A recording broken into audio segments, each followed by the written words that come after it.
తర్వాత ఇంకొక నా మీద టెస్టింగ్ రైడ్ జరుగుతుంది. నేను నిజాలు చెప్తున్నానా అబద్ధాలు చెప్తున్నానా అని ఒక యాప్లో నా మీద టెస్టింగ్ రైడ్ జరుగుతుంది. అంత అవసరం లేదు. ఎందుకంటే మీరు మానేయమన్నారు అని చేసి మీరు పెట్టే వరకు కూర్చుంటే నాకు ఎవరిస్తాడు? ఈరోజు పాల ప్యాకెట్ లేదు నాకు, మీరు ఇస్తారా?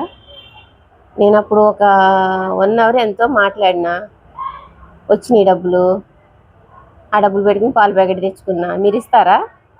నా మీద నిఘా పెడితే చూస్తామమ్మా చేస్తామమ్మా ఈ మాటలు బాగుంటాయి, కానీ అవి మాట్లాడటం వరకే, అంతే. ఏది శాశ్వతం కాదు. కట్టుకున్న భర్తే కాదు, కన్న బిడ్డలే కాదు, మన ఇంటికి వచ్చిన వాళ్ళే కాదు, ముక్కు మూతు తెలియని వాళ్ళు ఎవరు మనకి సాయం చేస్తారు చెప్పండి? అంతే. నేను ఎవరి డబ్బులు ఉంచుకోలేదు, రిటర్న్ కొట్టేసిన, రిటర్న్ ఇచ్చేసిన.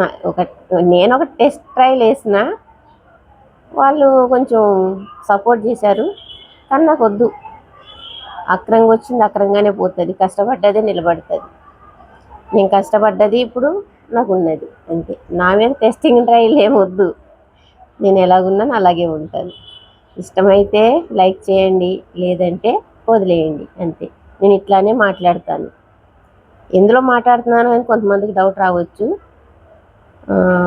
ఫ్రెండ్ యాప్ ఉంది కదా, అందులో మాట్లాడుతున్నా. నేను జెన్యున్గా ఉన్నట్టే చెప్తున్నా, అంతే.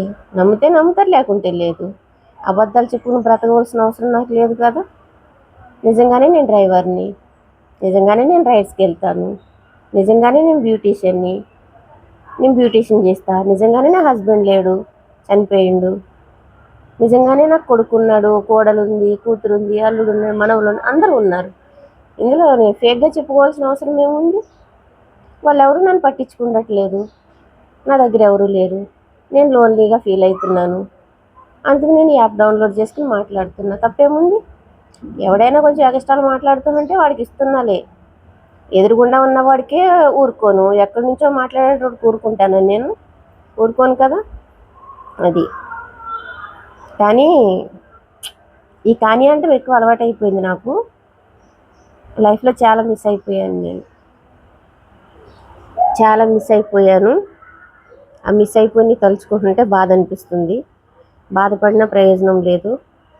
నా లైఫ్ నేను చూసుకోకుండా, నేను అందరి తల్లిలాగా ఆలోచించుకోకుండా నేను ఎందుకు ఇట్లాగా ఆలోచించానా అనిపిస్తుంది. అందుకే ఈ రోజున యూజ్ అండ్ త్రో అయిపోయాను నేను. అది అంతే.